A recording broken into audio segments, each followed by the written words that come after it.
अभी आ गया सबसे इम्पोर्टेंट फल, वो है मेष लगन के अंदर देवगुरु बृहस्पति की 16 साल की महादशा का फल। 16 साल बहुत इम्पोर्टेंट होते हैं दोस्तों, लाइफ ही समझ लो काफ़ी निकल जाती है। 19 साल की तो शनि की महादशा, 16 साल की गुरु की। इन दो की दशाएं किसी को मिल जाएं, उसी में काफ़ी बड़ा पार्ट निकल जाता है। आज मैं आपको ये बताऊंगा, प्रॉपर विधिवत तरीके से बताऊंगा कि आपकी मेष लगन है, और वो आप समझ लीजिए कैसे होती है मेष लगन। अगर आपकी कुंडली में यहाँ पर 1 नंबर लिखा है तो मेष लगन हो गई। लगन मैंने स्पेसिफाई भी किया हुआ है लिख करके। यहाँ 2 नंबर लिखा है, ये है वृष राशि, क्योंकि 2 नंबर वृष होती है तो इसका स्वामी शुक्र हो गया। और लिखा है पैसा, परिवार, यानी कि सेकंड हाउस का लॉर्ड हो गया शुक्र, और पैसा आ गया शुक्र के पास। ऐसे यहाँ 9 नंबर लिखा है। 9 नंबर का मतलब धनु राशि और स्वामी गुरु, यानी कि गुरु के पास आ गया भाग्य, धर्म, कर्म। और ये 12 नंबर क्या है, यह है मीन राशि, इसका भी स्वामी गुरु होता है, और ये होता है मोक्ष का, खर्च का। यानी कि मेष लगन में, मंगल की लगन में गुरु के पास भाग्य है। और क्या बिना भाग्य के जीवन चल सकता है? तो इसका उत्तर यही होगा कि नहीं चल सकता, क्योंकि अगर भाग्य है तो सब कुछ है, और अगर भाग्य नहीं है तो कुछ भी नहीं है। ये एक यथार्थ सत्य है। इसलिए दोस्तों बड़ा ज़्यादा महत्व हो जाता है गुरु का रिजल्ट आपके लिए, क्योंकि अब देवगुरु बृहस्पति बोलेंगे मैं भाग्य दूंगा। अब देवगुरु बृहस्पति आपके मित्र भी हैं मंगल के, बोलेंगे मैं मित्रता का पालन भी करूंगा। अब देवगुरु बृहस्पति बैठते कहाँ हैं जा करके, ये बड़ा मैटर करता है। इसलिए मेष लगन में गुरु के फल को मिश्रित फली माना जाता है और मध्यम फली माना जाता है। कारण है, एक तरफ तो आपको भाग्य दे रहे हैं, आपको धर्म कर्म दे रहे हैं, है ना, और दूसरी तरफ आपके खर्चे भी करा रहे हैं। तो इसलिए इसके जो फेसिस होते हैं, लगभग 8 साल ये फल देंगे 9th हाउस का, भाग्य का, फिर देंगे खर्च का, फिर खर्चे कराएंगे बाद के 8 साल की दशा में। तो अब आप ध्यान से समझना कि गुरु ग्रह जहां बैठा है, आप अपनी कुंडली खोल के देख लो। हो सकता है आपका गुरु यहाँ 4 नंबर में बैठा हो कर्क राशि में, हो सकता है आपका यहाँ बैठा हो वृष राशि में, हो सकता है आपका यहाँ 8 नंबर में बैठा हो। बैठ तो कहीं भी हो सकता है ना। अब वो तो डिपेंड करता है आपके बर्थ ईयर में उस समय गुरु कौन सी राशि में चल रहा था, तो वहाँ आपको यहाँ ये दिखाई पड़ेगा। तो शुरुआत करते हैं फर्स्ट हाउस से। उससे पहले आपको प्रणाम करता हूँ। हमारे यूट्यूब चैनल से, फेसबुक पेज से, इंस्टाग्राम से जुड़े रहने के लिए आभार व्यक्त करता हूँ। अगर आप चैनल पर नए हैं तो सब्सक्राइब, फॉलो अवश्य करें, बेल आइकन के बटन को दबाएं, ताकि तुरंत सारी इन्फॉर्मेशन आप तक पहुँच सके और आप भी अपने भविष्य को संवार सकें। तो दोस्तों शुरुआत करूँगा सबसे पहले, अगर आपका देवगुरु बृहस्पति फर्स्ट हाउस में बैठा है। अब फर्स्ट हाउस में इसके बैठने से, अपने मित्र मंगल की राशि में बैठने से, लगन में बैठने से, भाग्य का लॉर्ड होने से, ये आशा व्यक्ति बुद्धिमान हो जाएगा, विद्वान हो जाएगा, गुणी हो जाएगा, सौभाग्यशाली हो जाएगा, साधु और ब्राह्मणों का सेवक रहेगा, नेक कार्य करेगा, धार्मिक कार्य करेगा, पराक्रमी होगा, अपनी बातों से, अपने गुणों से सामने वाले व्यक्ति को प्रभावित करेगा। और व्यवसाय में उसको परेशानियां फेस करनी पड़ेंगी, और दाम्पत्य जीवन के दृष्टिकोण से ऐसे व्यक्ति को परेशानियां फेस करनी पड़ती हैं। संतान की उन्नति देता है, भाग्य की उन्नति देता है। ऐसे रिजल्ट आपको मिलेंगे अगर आपका देवगुरु बृहस्पति बैठा हुआ है लगन में, और खर्चे भी बराबर कराता है धार्मिक चीजों के ऊपर।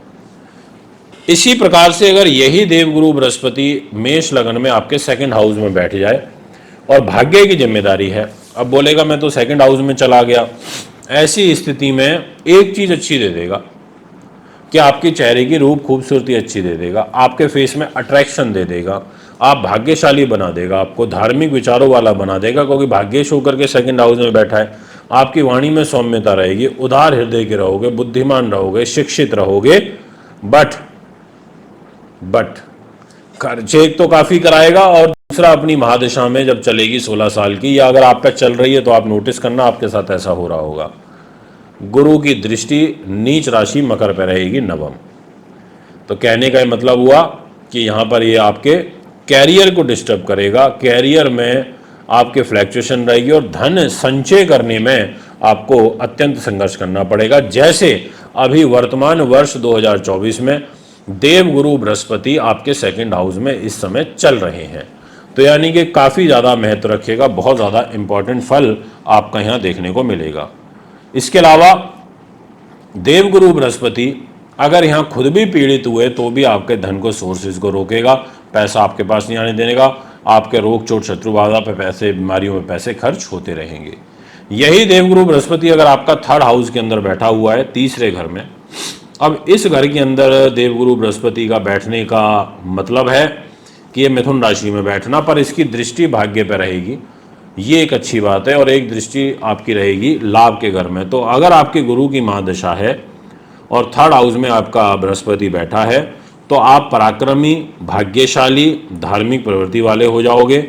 अगर ये गुरु आपका पाप प्रभाव में नहीं है तो आप व्यवसाय के क्षेत्र में प्रारंभिक दौर में आपको विशेष उतार चढ़ाव फेस करने पड़ेंगे, परंतु संघर्षों के बाद आपको सफलता प्राप्त हो जाएगी। भाई बहनों के साथ, छोटे भाई बहनों के साथ आपके रिलेशन ठीक रहेंगे, बड़ों के साथ आपके थोड़े कम रहेंगे, स्त्री के सुख में कमी रहेगी क्योंकि देवगुरु बृहस्पति पंचम दृष्टि से आपके दाम्पत्य जीवन को देखेगा। तो अगर स्त्री की कुंडली है तो पुरुष के सुख की कमी रहेगी, ऐसा योग बनेगा। और विदेश यात्राएं, विदेश अवसर आपको इस गुरु की महादशा में प्राप्त होंगे। यही देवगुरु बृहस्पति अगर आपका फोर्थ हाउस में बैठा है तो हम बोलेंगे कर्क राशि में बैठा है, उच्च का होकर के बैठेगा और यहाँ पर एक ये राजयोग बनाएगा, उसको बोलते हैं हंस नाम का महापुरुष राजयोग। हम बोलेंगे मेष लगन में गुरु की महादशा, इससे अच्छी नहीं हो सकती। आपके 8 साल इतने बेहतरीन जाएंगे कि आप ये कहोगे कि बस बड़ा ज़बरदस्त आप उन्नति करोगे, बहुत अच्छी शिक्षा आप ग्रहण करोगे, आपका जितना भी ऑकल्ट साइंसेज हैं इनमें विशेष रुचि बढ़ेगी, आपको भूमि का, वाहन का, माँ का, सुख सुविधाओं का, तमाम प्रकार के सुख सुविधाएं आपको प्राप्त होंगी।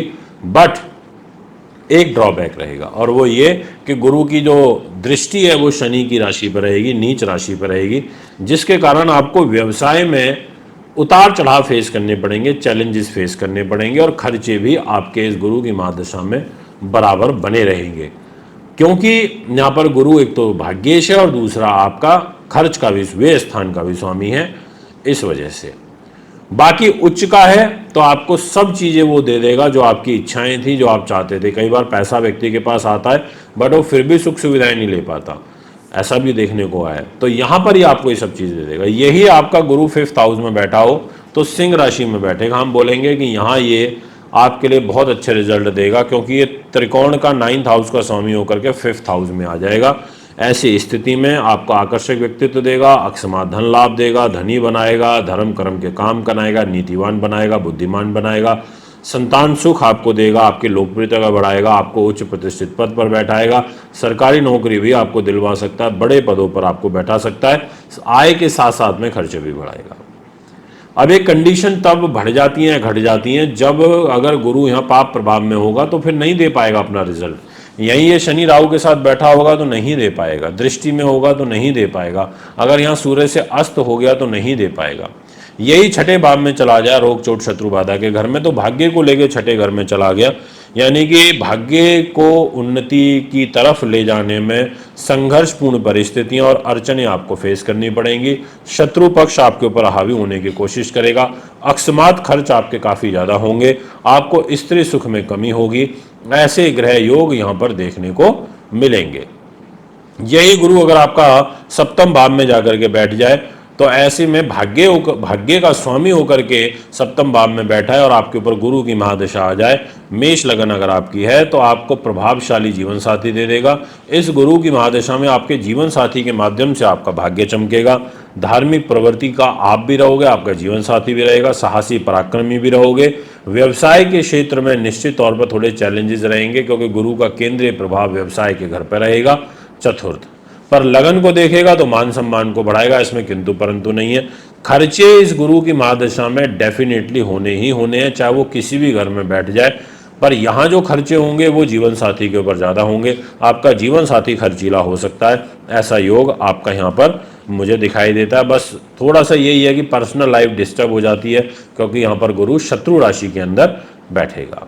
यही गुरु अगर आपका अष्टम भाव के अंदर बैठ जाए, वृश्चिक राशि के अंदर बैठ जाए, तो आपके लिए यहाँ पर जो चैलेंजेस हैं वो ज़्यादा देता है, विघ्न बाधाएं ज़्यादा देता है, भाग्य को लॉस करता है, चीज़ों को अर्जित करने में आपको बहुत मेहनत तपस्या करनी पड़ती है, पारिवारिक जीवन में वैमनस्य का भाव बना रहता है, खर्चे ज़्यादा बने रहते हैं, यानी कि एक तरीके से यहाँ भाग्य आपका स्लो हो जाता है। गुरु की महादशा में आपका भाग्य स्लो हो जाएगा अगर गुरु आपका अष्टम भाव में बैठा है। यही गुरु अगर आपका 9th हाउस में बैठ गया तो हम बोलेंगे स्वग्रही हो गया, इसकी दशा आ जाए, इससे बढ़िया कुछ नहीं है। यहाँ बैठ करके लगन पर पंचम दृष्टि डाल रहा है और साथ में आपके छोटे भाई बहनों पर सप्तम दृष्टि, आपके संतान बुद्धि उन्नति के घर में नवम दृष्टि, वो भी आपके सिंह राशि पर, सूर्य की राशि पर, और मेष लगन है, लगन को भी प्रभावित कर रहा है, पंचम दृष्टि से अपने मित्र को प्रभावित कर रहा है।